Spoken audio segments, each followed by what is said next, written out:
Hujan nih Sob, ayo berteduh. Lah, kok kalian malah kegirangan sih? Tapi gak lama berselang, mereka langsung duduk lalu meletakkan leher dan kepalanya di tanah. Weleh, Sob, kok malah pada rebahan sih? Kenapa? Masuk angin? Tenang teman, mereka baik-baik aja kok. Ini merupakan perilaku unik burung unta ketika hujan. Tujuannya untuk menghindari petir. Sadar diri ya Sob, kalau punya leher seperti penangkal petir. Pinter banget sih kamu.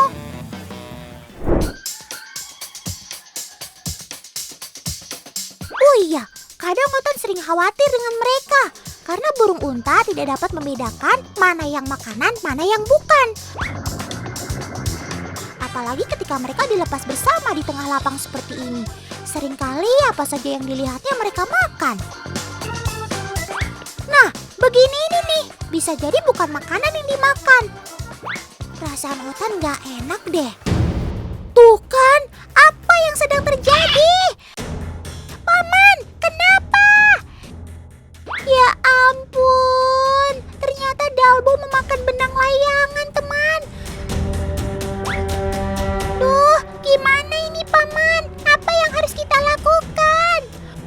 Duh, ada-ada aja sih.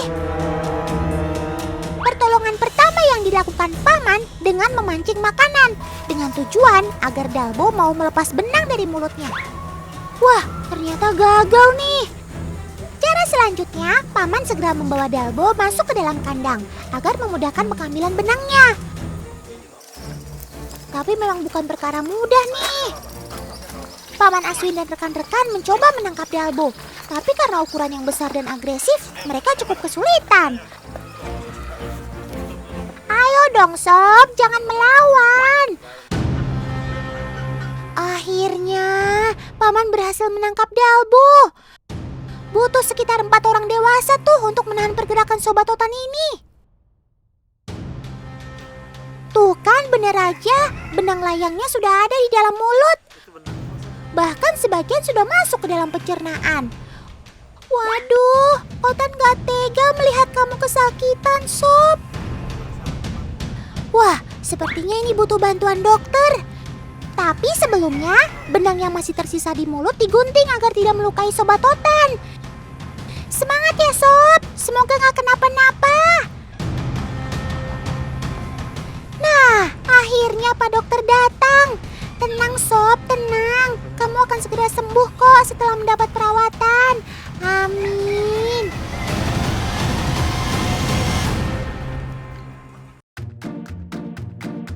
Oh ya teman, Otan sudah ditemani Kak Iza nih. Kali ini kita mau keliling-keliling Jogja sambil kasih pertanyaan. Kira-kira ada yang tahu nggak nih Kak Iza bawa telur apa? Dinosaurus. Nggak tahu Mbak. Burung unta. Ya nggak?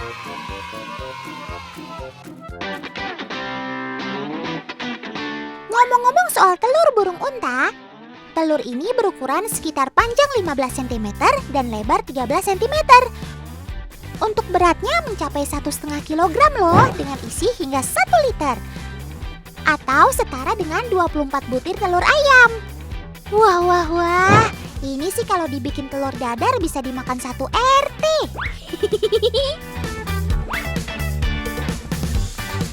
Oh ya teman, burung unta betina biasanya bertelur di sarang komunal atau sarang bersama. Ayo Paman, ambil telurnya. Biasanya Sobat Otan ini bisa bertelur sampai 10 butir. Permisi Sob, bolehin Paman ambil telurmu dong. Tujuannya baik kok, agar tingkat keberhasilan menetasnya lebih tinggi.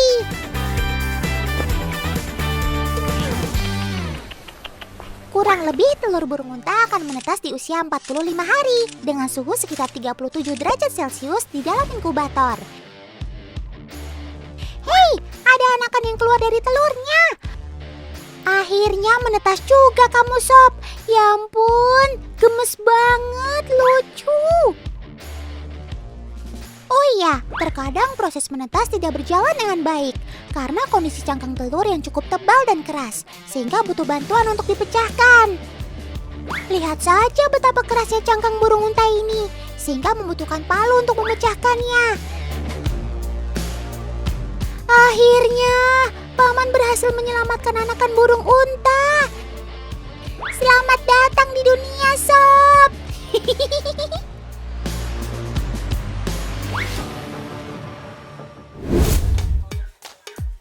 Oke, sekarang Paman mau mengukur berat dan tinggi anakan burung unta nih. Mereka baru berusia sekitar 2-3 bulan. Wah, masih anak-anak aja. Tinggi kamu udah sekitar 1 meteran, Sob. Hei, tenang, Sob. Kok malah nendang-nendang Paman gitu sih?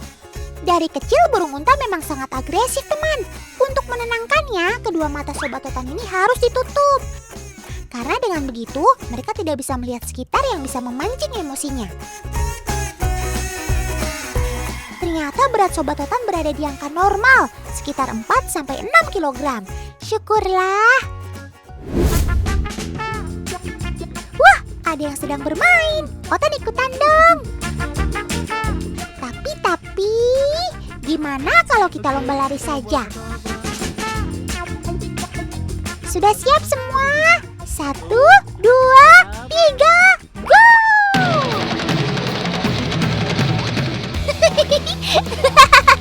Seru ya melihat anakan burung unta bisa main seru-seruan kayak gini.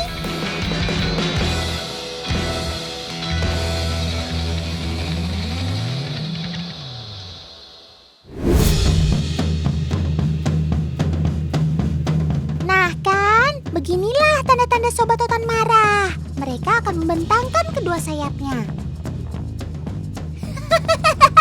Ini sih karena Paman kipernya jahil dan mencoba menggoda burung unta.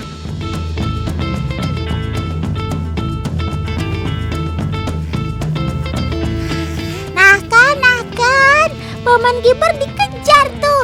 Lari Paman, lari! Ya ampun, Paman masih aja iseng. Tuh kan kena tendang. Otan mau ketawa, tapi takut dosa kalau begini.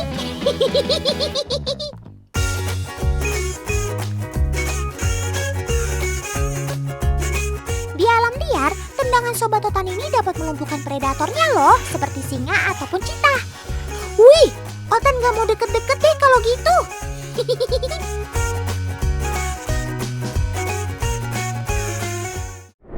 Meskipun termasuk dalam kategori burung, bulu yang dimilikinya tidak berfungsi seperti burung pada umumnya. Tekstur bulunya seperti kapas, sangat lentur, sehingga tidak dapat menabrak angin. Bahkan jika terkena air atau hujan, justru akan menyerapnya. Ditambah lagi, bobot burung unta ini bisa mencapai sekitar 1,5 kuintal loh. Jadi tidak memungkinkan untuk bisa terbang. Tapi teman di rumah udah tahu belum seberapa lebar sih sayap Sobat Totan ini?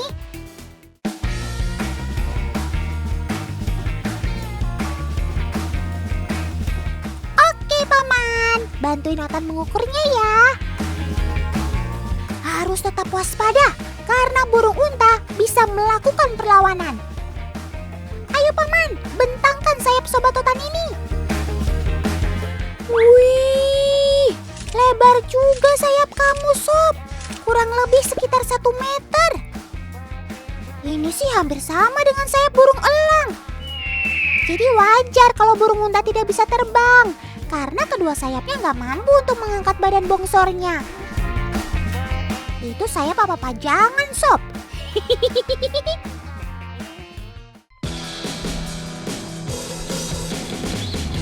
Oh ya teman, kalau Otan lihat lebih dekat nih, ternyata ada kebiasaan unik sobat-sobat Otan ini loh. Lihat deh, mereka saling mematuk bulu di bagian belakangnya. Pantes aja kalian jadi botak. Ternyata kebiasaan memakan bulu ini terjadi pada saat musim berkembang biak seperti saat ini, teman. Burung unta memiliki kebutuhan akan protein dan kalsium yang cukup tinggi, sehingga ia memakan bulu-bulunya untuk mencukupi nutrisi yang dibutuhkan.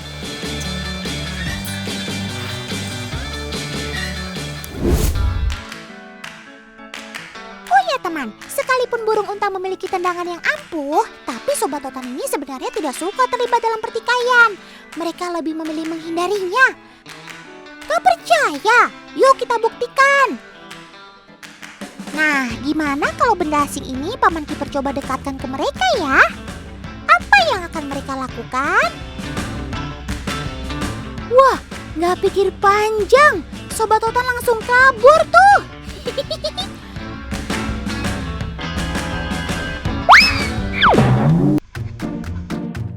Sob, jangan kabur Sob. Tunggu Sob, tunggu. Wah, cepet banget kamu larinya. Ya iyalah, memiliki kaki yang panjang dan jenjang membuat burung unta menjadi salah satu hewan pelari tercepat. Gak kaleng-kaleng, sekali gas bisa mencapai 70 km per jam. Wush! Oh ya teman, uniknya lagi, ketika berlari mereka menggunakan mode senyap loh. Langkah kakinya hampir tidak terdengar, karena cara berlari mereka seperti orang yang sedang berjalan jinjit dengan ujung jari kaki.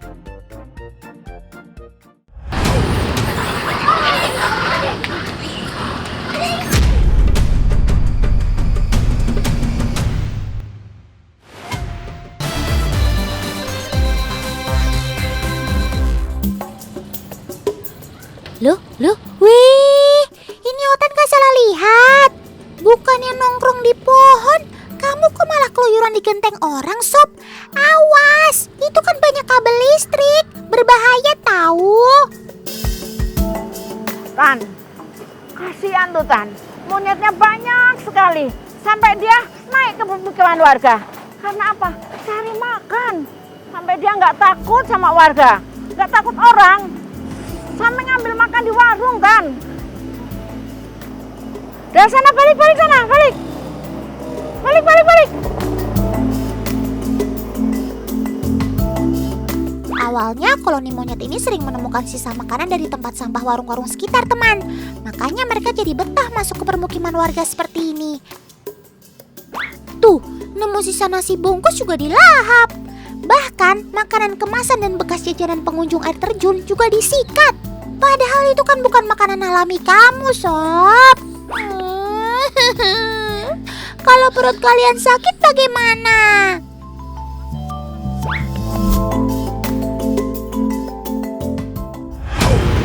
Ada apa itu? Apa yang baru saja terjadi?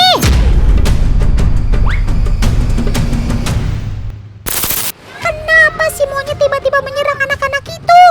Coba Om Editor, Otan mau lihat bagaimana kejadian sebenarnya.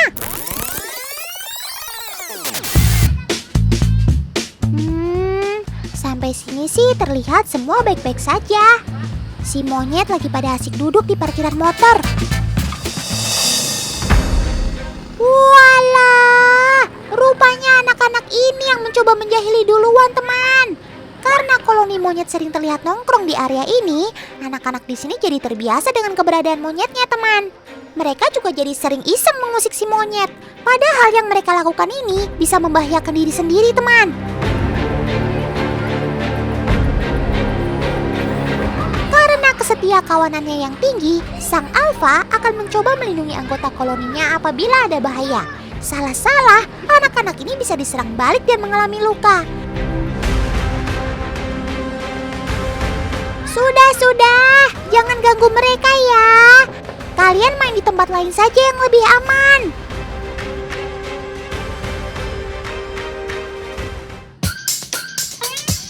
Selidik punya selidik, rupanya memang koloni monyetnya yang lebih sering menghabiskan waktu di area parkir ini teman.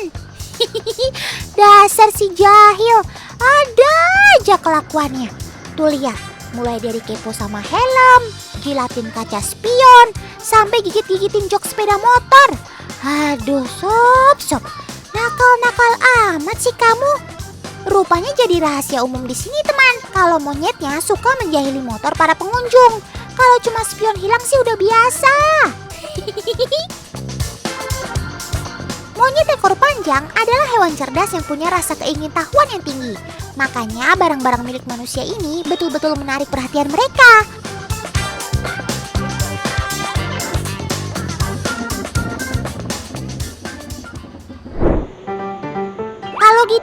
jahilin ah. Ini dia, si plastik misterius. Lihat teman, monyetnya bingung. Kok plastiknya bisa gerak-gerak sendiri? Tapi dasar si kepo, masih ada aja yang penasaran untuk mendekat dan membuka plastiknya. Tapi Otan bukan sembarangan mau jahilin kamu kok. Sebenarnya Otan mau membuktikan ke teman di rumah kalau kalian adalah hewan yang pintar. IQ monyet ekor panjang rupanya setingkat dengan anak balita teman. Hanya hewan yang memiliki kecerdasan yang tinggi yang mau bereaksi terhadap hal-hal yang aneh. Salah satunya dengan percobaan plastik misterius tadi. Mereka akan terpanggil untuk mencari tahu apakah plastik itu dapat membahayakan koloninya atau tidak. Berarti terbukti ya kalau monyet ekor panjang memang pintar. Kermaks.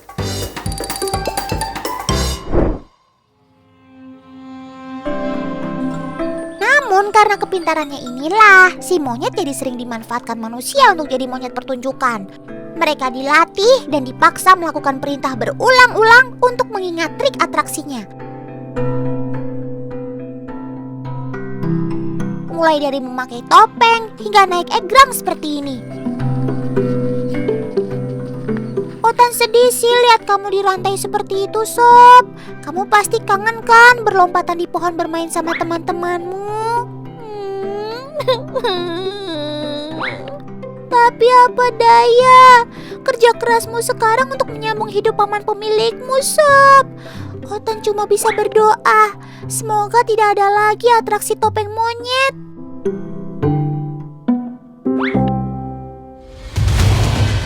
Hei, hentikan! Semua bisa dibicarakan baik-baik. Jangan berkelahi gitu dong, ah. Loh. Jadi kalian tadi itu cuma bercanda? Aduh, Otan udah jantungan tahu. Maklum saja teman, dalam koloni kadang pertengkaran berdarah juga terjadi. Para pejantan muda biasanya saling membuktikan diri untuk memperebutkan posisi untuk kelak menjadi pejantan alfa dalam koloni. Luka-luka setelah pertempuran sering terlihat bekasnya. Tuh, salah satunya jantan ini. Jelas saja kalau sampai terluka, saling gigit dan saling cakar umum terjadi teman. Yang kalah akan mengucilkan diri dari koloni, dan pemenang pertempurannya akan dihormati oleh anggota koloninya. Tapi bercanda gigit-gigitan seperti ini juga sering dilakukan teman. Sebagai hewan koloni, monyet ekor panjang pasti akan saling berinteraksi dan bekerja sama. Mulai dari merawat bulu, mencari kutu, hingga berbagi tugas dalam kelompok. Gitu dong, kalau semua kerja semua kenyang. Otan kan seneng lihatnya.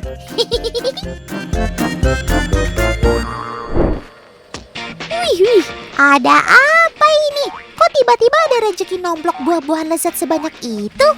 Walah, rupanya setiap sore ada paman yang mengantarkan buah-buahan yang dia kumpulkan untuk para monyet ekor panjang ini teman.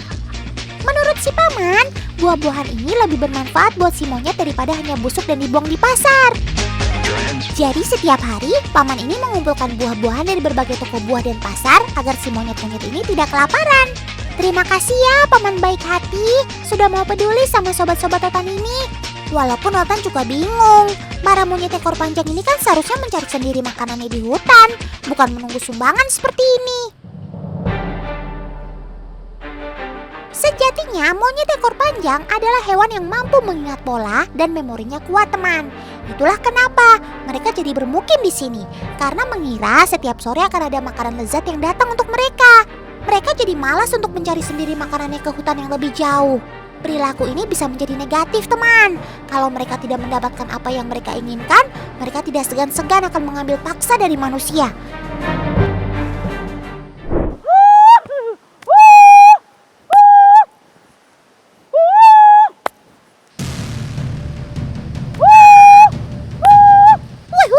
Baru juga dipanggil, langsung loh serombongan monyetnya pada datang.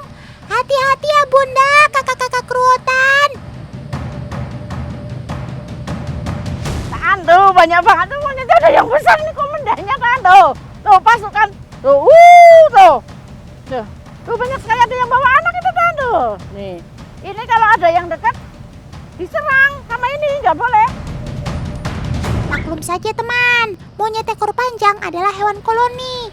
Mereka akan merasa semakin kuat karena bekerja sama. Tentu saja koloninya dipimpin sama si jantan alfa, seperti yang di samping bunda itu. Lihat teman, badannya kekar banget kan? Kakak reporternya sampai ketakutan gitu.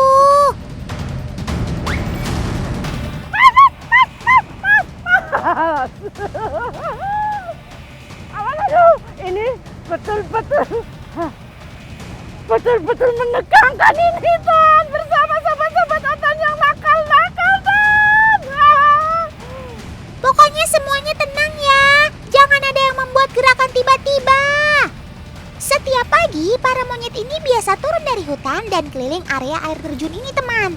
Mereka tidak takut mendekati wisatawan, mungkin karena mengira ada makanan di tas.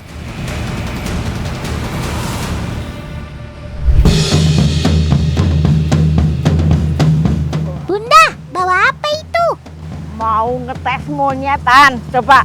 Ini dalam galon ini ada kacangnya. Nanti si monyet itu mau ambil satu-satu atau mau ngambil banyak nih ya? Coba lihat nanti. Kayaknya kan? Walah, begitu toh. Kalau monyetnya pinter, dia akan ngambil satu-satu sini, tangan bisa keluar. Tapi kalau monyetnya serakah, dia malah nggak bisa keluar ngambil banyak kayak gini Tan. Coba kita lihat ya Tan. Wah, kalau ini sih agak sulit ditebak hasilnya. Apalagi isinya kan kacang lezat begitu. Biasanya sih kalau monyet begini pada serakah berebut. Shh, ada seekor monyet yang langsung kepo mendekat tuh. Tapi dia nggak langsung mengambil kacangnya teman. Dia hanya mengamati galonnya. Monyet ekor panjang sejatinya adalah hewan pintar teman. Mereka akan membaca situasi dan memastikan apakah benar-benar aman dari ancaman. Meski cuma berbentuk galon, mereka tetap harus mewaspadainya. Jangan sampai ternyata jebakan. Nah, ada satu yang berani memasukkan tangannya ke dalam galon. Wah, kalau sudah ada satu yang berhasil, yang lain langsung ikut-ikutan deh tuh. Monyet adalah hewan cerdik yang bisa meniru perilaku sesamanya teman. Melihat temannya sukses, yang lain jadi meniru deh. Tapi Otan salut sama kalian sob. Ternyata kalian lolos uji kepintaran dan keserakahan. Kalau kalian serakah, kalian kan malah akan mengambil kacang sebanyak-banyaknya. Dan genggaman tangan kalian jadi nggak bisa keluar dari mulut galon deh.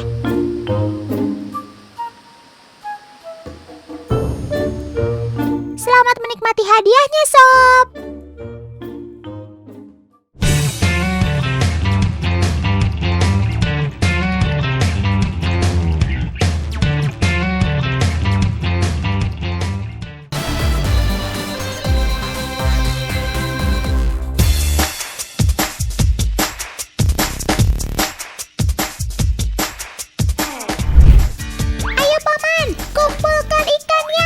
Nanti Otan bantuin jualin deh.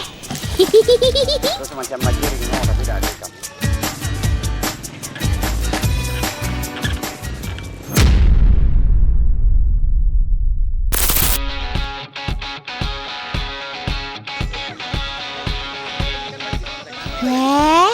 Kok itu kok ada yang penampakannya beda sendiri? Sini paman.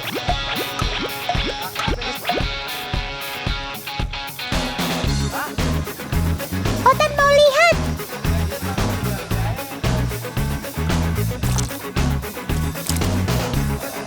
Wah, ini si Otan kenal.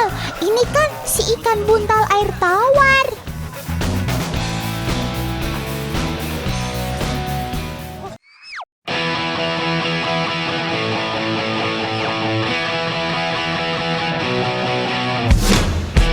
Oh iya, teman-teman di rumah nggak perlu bingung ya. Sobat kita si ikan buntal ini, selain ada yang hidup di laut, mereka juga ada yang jenisnya hidup di perairan air tawar. Ikan buntal air tawar merupakan jenis ikan asli dari perairan Indonesia. Tapi penyebaran mereka sangat terbatas teman. Mereka hanya ada di sekitar perairan air tawar di Sumatera dan Kalimantan saja. Mereka dinamakan ikan buntal, tentu saja karena keunikan tubuhnya yang bisa menggelembung seperti balon. Ini biasa dilakukan saat mereka merasa terancam atau bisa juga saat ikan buntal stres. Saat menggelembung, ukuran badannya bisa mencapai 3 kali dari ukuran tubuh normalnya.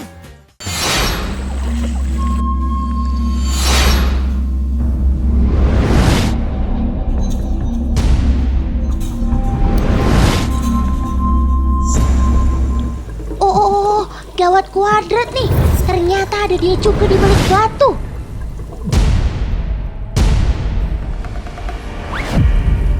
Bro, menjauh! Segera menjauh!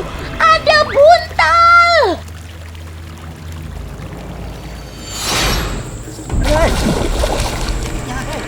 Buntal. Buntal.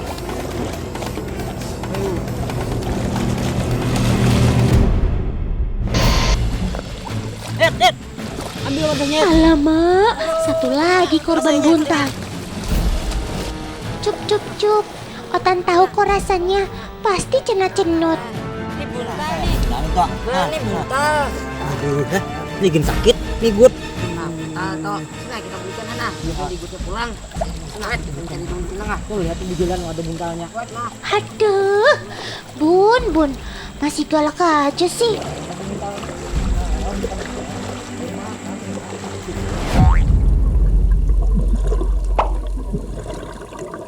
Sobat satu ini emang sering bikin orang meringis, kaget dan kesakitan karena giginya. Tuh, lihat aja, giginya menyerupai paruh, kuat dan tajam. Selain berusaha untuk tidak terbawa arus, si buntal ini juga akan berusaha menjaga teritorinya. Kayak si Gogo ini nih. Gak bisa santai banget sih Go. Awas, darah tingginya kumat. Nah, gimana kalau spion ini?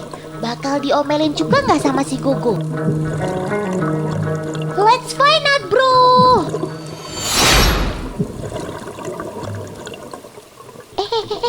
Sirip ekornya mulai mengembang. Ini tanda-tanda dia... Wah, cadas Go. Tenaga dorongannya cukup kuat teman. Spion sampai berubah posisi. Kebayangkan rasanya gigitan doi. Wush. Dengan segenap hati dan tenaga, si buntal berjuang demi menjaga teritorinya. Luar biasa kamu Bun. Otan bangga.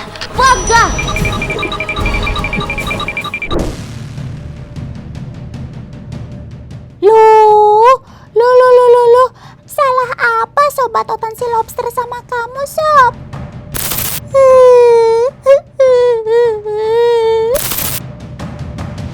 Hei kamu, si kuning, dengerin Otan gak sih? Tadi lobster, sekarang si kepiting kamu makan juga. Oh my gosh, kamu sungguh terlalu.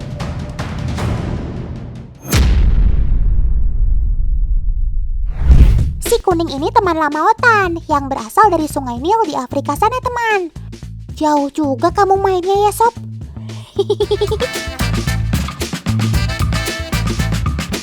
Nama populer sobat Otan ini ialah Fahaka pufferfish atau ikan buntal Fahaka. Kalau nama ilmiahnya sih Tetraodon lineatus. Sobat Otan ini merupakan jenis ikan buntal yang hidup di air tawar teman.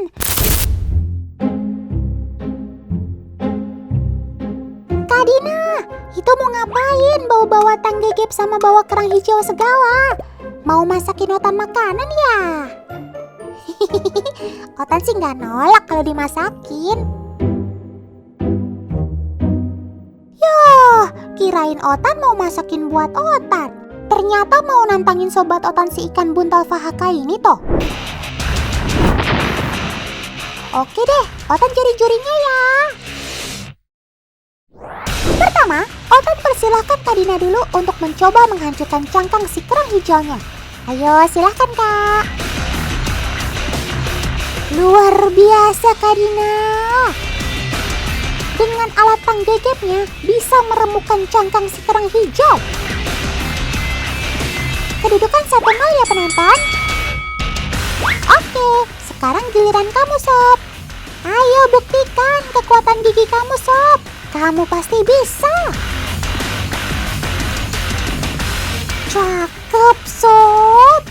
Berhasil. Skor akhirnya jadi 1-1 ya penonton. Makanan kesukaan Sobat Otan ini memang yang bercangkang, seperti kerang, siput, kepiting, maupun udang lobster. Sobat Otan ini tergolong ikan predator teman. Giginya yang tajam menjadi andalan utamanya untuk menghancurkan makanannya. Kalau dilihat-lihat, gigi kamu kayak hewan pengerat ya Sob? Gimana teman di rumah? Kebayang kan kekuatan gigi Sobat Otan yang satu ini? Jadi hati-hati aja ya kalau ketemu Sobat Otan ini. Kalian harus waspada dan jangan anggap sepele.